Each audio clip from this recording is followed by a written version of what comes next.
ترجمان سندھ حکومت سعدیہ جاوید نے کہا ہے کہ ایم کیو ایم پاکستان کے رہنماؤں کی سیکیورٹی واپس لینے سے متعلق انہیں علم نہیں ہے، ہو سکتا ہے شہر میں سیکیورٹی کم ہونے کی وجہ سے واپس لی ہو۔ مزید کہا کہ باقی پیپلز پارٹی پر تنقید کرنے سے واپس نہیں لی گئی۔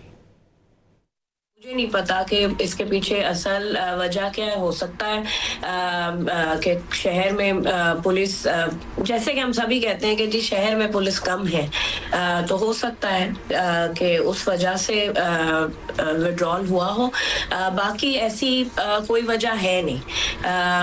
اگر ایم کیو والے یہ کہتے ہیں کہ جی ہم تنقید کر رہے ہیں، ہم بیان بازی کر رہے ہیں، ہم سیاست کر رہے ہیں، تو اس لیے وڈرال ہو گیا۔ تو سیاست تو آپ ہمیشہ کرتے ہیں۔ بہت سارے ان کے ممبرز ہیں جنہوں نے سیکیورٹی کورز لیے ہوئے ہیں، اور وہ وڈرال اگر گورنمنٹ نے کیے ہیں تو یقیناً ہوم ڈپارٹمنٹ کے پاس اس کے کوئی وجوہات ہوں گی، یا ہوم منسٹر صاحب نے اپنے ثواب دید پہ ان کو سیکیورٹی دی ہوگی۔